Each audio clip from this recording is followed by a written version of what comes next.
As a woman, I like to have sex with men, and I'm glad that we're finally getting to a point in our society and culture where women are allowed to objectify men's bodies to the same degree that women have been objectified for millions of years.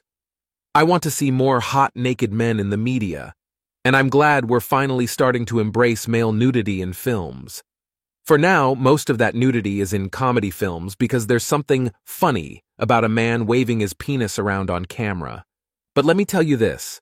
As soon as those penis movies come out on Blu-ray, I'm masturbating to them in the privacy of my home. Not only do I enjoy male nudity and male objectification because I derive physical pleasure from it, but I also like the revenge element. I like that when we idealize beautiful men that it hurts ugly men. I love when I walk through the grocery store and I see bald men wearing baseball hats, or fat men feeling ashamed when they see pictures of Mark Wahlberg on the cover of Men's Health.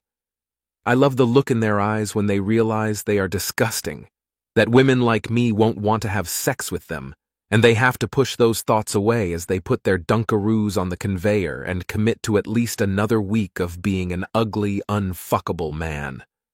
Now granted, I know that sounds a bit hypocritical.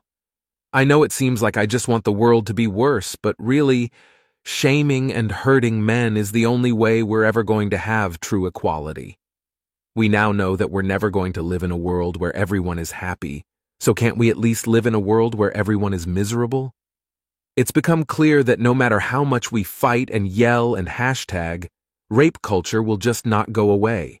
Shame culture will not go away. Even when a woman makes a lighthearted joke about misandry, men come out of the woodwork on Twitter and Facebook to call for her death.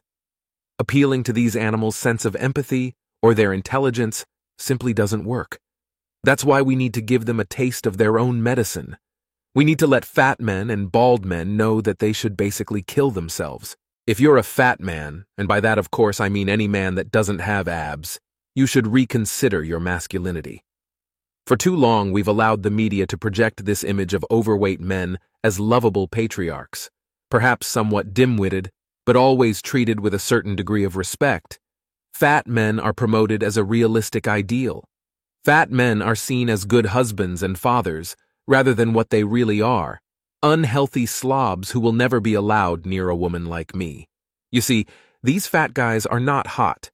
We need to stop letting them get away with thinking they have anything that's desirable. As more and more women enter not only the workforce, but positions of economic power, the provider roles these men were once filled will dry up.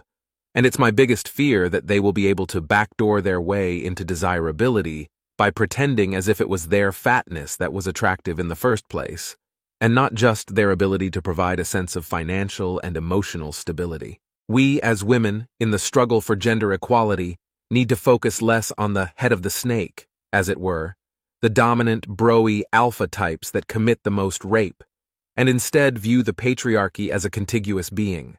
We need to attack men at their Achilles heel, their weakest point, and that weak point is most certainly fat men.